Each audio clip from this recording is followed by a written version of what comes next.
Hi guys, it's Mitchabiro for Project Fmile. Project Fmile is a project that was started with an aim of spreading awareness on mental health and suicide here in Kenya.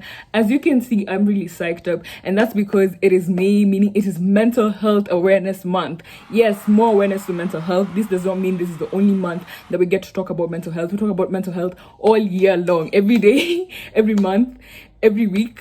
Anytime that we get to talk about mental health, we will on this channel. So yeah, hope if you're liking the vibes that we're giving you, make sure you click the subscribe button and click the notification bell and give this video a thumbs up. So first things first, we're currently in the middle of a pandemic. With that being said, ensure you're getting your information from the right sources. Please avoid spreading misinformation, because misinformation can kill. Please do not spread lies on social media. I know due to the fact that times have changed, we have access to the internet and all that, you are able to easily spread the right information, at the same time also the wrong information. So get your information from the right websites. This could be CDC, Center for Disease Control, WHO, World Health Organization, your Ministry of Health. Listen to your governments. Please listen to your governments, because I believe every government is trying their best to ensure we flatten the curve, because we all want to go to our normal lives. So yeah, please ensure you're doing your best to flatten the curve. If you have to leave the house, if you absolutely have to leave the house, ensure you're wearing a mask on, ensure you're putting on gloves, ensure you're sanitizing your hands, ensure you're washing your hands and the likes. So yeah, so today guys, we're talking about Shallon Lester, and of course a lot of you would be wondering why we're talking about Shallon Lester, yet this is a channel dedicated to mental health,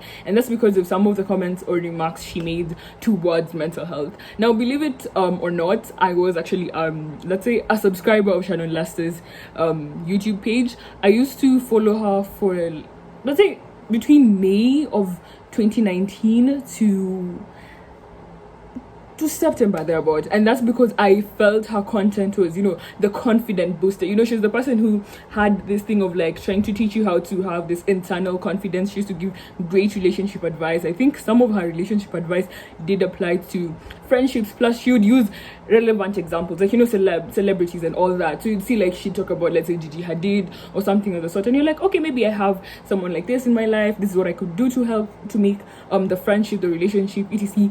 better. And I really liked her confidence. She was really confident on camera, and that's something you have to admire, whether you like it or not. You have to give her credit, because she was really entertaining. You know, she keeps you engaged with her content, whether you like it or not. That you have to give her credit. But after some time, I started feeling iffy about her content. I didn't have anything particular that I could say that made me feel iffy about her content. Everyone says this, but yeah, I started feeling iffy about her content, and then I just unsubscribed and stopped watching it altogether. But D'Angelo Wallace came through with an entire video talking about the things that she has said that are low-key, not even low-key, that are really problematic, that I hadn't even realized. And when you take those short clips, you know, considering her videos are like 30 minutes long, probably some of those comments do just slide out of your head, like, you know, don't realize she said something that you're like, hold up, what? So, you know, those things you just did not notice. So D'Angelo Wallace made an entire video on that, and I will link it down in the description for those who are interested in checking out D'Angelo Wallace's video. It gave us an in-depth understanding of what she said that was exactly wrong. I don't believe in cancel culture. I believe people can change, so I hopefully she gets to use this as a learning moment. I don't think we should also send a lot of negativity or hate towards her, because that does not solve anything, in fact. So yeah, let's get into today's video. I will be reacting to some of the clips that some of her clips, and I will give my thoughts on it. Note, I am not a psychologist nor a psychiatrist. I am just a mental health activist. I'm a young girl who likes talking about mental health. So yeah, my advice should not be substituted for or my thoughts or advice should not be substituted for expert advice. So let's get into the video. She's not going to make it to 27. She's just not. And you know, we call her the whisper goose because that's what her music sounds like. So if you're here to be like, oh, leave Selena alone, bitch, she is alone. Okay, here's the thing. You may like or may dislike Selena's voice. That's really up to you. But to make a comment about her health like that isn't right in any form or shape. We do have a video talking about someone with a chronic illness, specifically epilepsy, so do check that out also. And we do have a blog post on living with a chronic illness. And living with a chronic illness, especially something like lupus, which is an autoimmune disease, is not easy, because again, it does have effect on your psychological well-being. So you don't tell somebody you won't make it up to 27, because again, lupus has long-term effects. It has effects on your kidneys, on your liver, on different organs. Again, I'm not a doctor, so these are my opinions. So yeah, that was really messed up on her end. Bitch, she is alone. She needs another drink. She needs a fix. She needs some maybe vital organs. How's that pancreas doing, boo? Yeah, you searched on eBay. Okay, here's the thing. We don't know anything about these celebrities' lives. They literally give us as much as they want to. They could give us like 10% of their lives. So I cannot assume whether I assume if Selena Gomez is an alcoholic or not. And even if she were one, that's again a psychological disorder which she does need help for. So you don't go making mean comments about someone's mental health like that on social media or on Instagram or on YouTube. That's not okay. Commit suicide because he has a mom and a sister and doesn't want to hurt them. You know what him bringing that up smacks of to me? Revenge. If you're not... Hold up. Okay, this is Pete Davidson has said he does have suicidal thoughts, and the reason why he does not want to take away his life is because of his mom and his sister. Now, here's the thing. To me, that's a very reasonable statement, and to any other human being. If someone who battles suicidal thoughts, again, we have done an entire video talking about suicidal thoughts and what to do about it, what suicidal thoughts look like, and they are triggered by life events. And if your relatives, the people around you, are inspiring you to stay, that's a good thing. It's not revenge not taking your life. Are you trying to encourage him to commit suicide? What? I don't get it. If you're not gonna commit suicide, if that's just like not on the table, why would you even bring it up? Listen, I think he brought it up simply because, again, he is battling suicidal thoughts.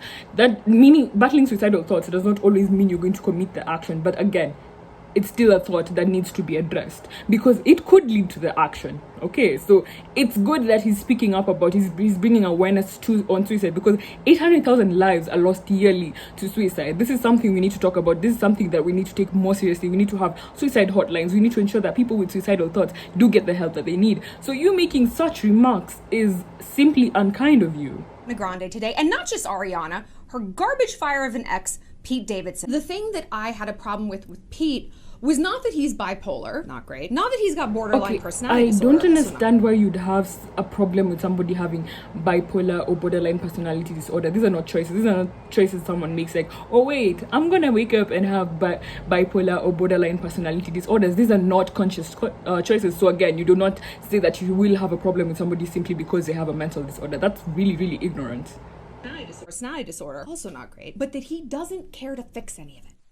Okay, again, it's really wrong of you to make an assumption that he's not working on his mental disorders. Mental disorders are not a choice, but working on them is a choice. I understand that completely, but for you to make an assumption he's not working on them, that's really wrong on your end. So yeah. Going to rehab in service of getting more drugs. That's what that means. I go to rehab so I can con my doctors into giving me... Okay, so if you're familiar with any form of treatment, be it even antibiotics or any form of drugs, anti-depressants and all that, doses do have to be adjusted. So him going to rehab does not mean he's trying to get drugs out of his doctor. His doses could be being lowered or being increased because, again, the doses don't always work for a really long time, in the sense of like, you'd find after time like the desired results have been achieved, so you feel as a doctor maybe you should lower the dosage or increase the dosage. But again, I'm not a doctor. These are my own thoughts and my own experiences with medicine. He said that he's a cutter. He cuts his chest and then he hides the cuts with tattoos. I was a cutter for a while, for a few years, and it is truly one of the most shameful chapters in my life. And I don't just like speak about it, and I wouldn't just speak about it to Charlemagne the God when I don't believe Charlemagne asked. What does cutting look like? Pete, on one hand, like, Okay, so Pete Davidson opened up about him self-harming. Again, we have an entire video talking about self-harming. I will link it down in the description box, so do check that out, and how different forms of self-harming look like. The fact that he has opened up about his self-harming is something that is good. I get it, some people fear that you learn things, or like you self-harm because a celebrity of yours does self-harm, and the fact that she even says the person who interviewed him did not ask him that makes his story sounds so invalid, and that is so mean and so rude and inconsiderate. So yeah, I will say that is not something you're supposed to say to somebody who is self-harming. Idolizes his mother and his sister, but he's got borderline personality disorder, so something bad happened in that house. Charlemagne the God asked, there's nothing wrong with loving your mother or your sister, A. B, having borderline personality disorder does not always mean your parents or your mom or your sister was toxic. So you're making assumptions. You are really making assumptions. She's really reaching it with the assumptions. I'm sorry, that's not okay. These are not statements that are okay to make. Charlemagne the God asked what kind of IV drips he gets for Crohn's disease. I bet he didn't. I bet. Okay, so he has Crohn's disease, and he's decided to share that bit of the world, of him to the world, and I think that's admirable, because we need more awareness on different types of diseases. Ignorance is not an excuse in 2020, and the fact that she is making fun of the fact that he gets IV drips for this, not okay, not okay in any form or shape. Because again, I've talked about the psychological effect of chronic illnesses on your mental health, and they can be really severe. So the ignorance, we need to dial down the ignorance. He volunteered that he has anxiety, maybe because you're stuffing your body full of things like acid. He brings all this up for victimhood. So many problems. I have so many problems. Like, well, are you like doing a lot of really intensive therapy? Are you staying sober? Are you doing yoga, meditation? It's like, nah, party's back on. I hate his voice. I can't imagine him on top of me like snorting. Okay, her hating her voice, again, that's a personal thing. I'm not gonna dive into that. Also, Pete Davidson did say he is going for therapy in that interview. A. B.